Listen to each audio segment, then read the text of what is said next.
Hi, my name is Dr. Veera Gupta of Optimum Health Chiropractic, and today we're going to go over some of the things that cause back pain. Now, a lot of times people think that their pain is exactly where they feel it and that's what's causing their problem, but in back pain, sometimes it's actually your hip causing the problem.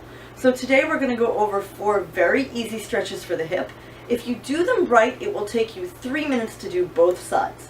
When you do any stretch, you want to hold it for a minimum of 18.1 seconds while you're breathing. Less than that, you're not doing very much physiologically.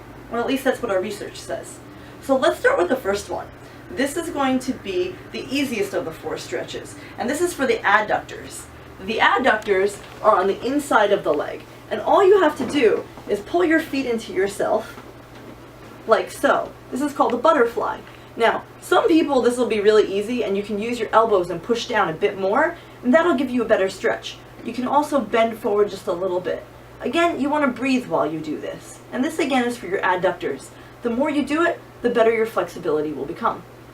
So now the next stretch, this one is really important for people who sit for a long period of time. This is called the psoas stretch. The psoas is a hip flexor that goes from your belly button to right into your hip. And to stretch it out, what you're going to do is a mini lunge. You're going to come like this, you're going to lunge forward, put your arms up in the air. It's very important that you are straight up and down. And then all you're going to do, bend to one side, and then bend to the other side.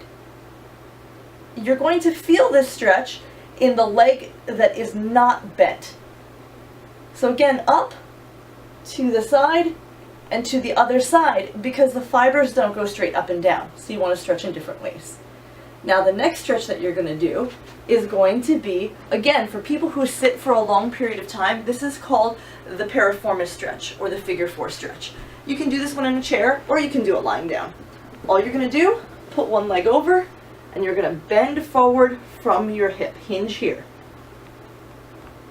And you're going to breathe while you do this one. And this one you're going to feel in the lateral rotators. The big one is the piriformis. You're going to feel that stretch on kind of the outside of your butt. The last stretch is the hardest one. But if you could do the other 3, you can do this one. The IT band stretch. What you want to do is you want your feet to be parallel to something, maybe this height or a little bit lower. You keep your one leg planted and you put the other leg up and over. Even though the leg is up and over, you're going to go forward, just like this. What you're going to do is you're going to feel a burn that goes right through here. That's pretty normal. As you do this over time, you'll still feel the burn, but you'll be able to go further and further. Now these 4 stretches are super important because a lot of your back muscles are actually in the front of you. They're not just in the back. And if these get tight, they yank on the back. So, a really quick recap. You've got 4 muscles that you're going to stretch out. You're going to stretch out your adductors by doing the butterfly stretch. That's the first one. The second one you're going to do is going to be the psoas, which is the one where you come down on one knee, you reach forward, you go this way, and you go this way. That stretches this muscle, and that's the one that's really tight on people who sit a lot, in addition to the next one, which is the piriformis muscle, which will be more back here. That one you're going to do the figure 4 stretch. And the final muscle you're going to do is going to be the IT band. And that, you're going to do this, go this way, and go forward.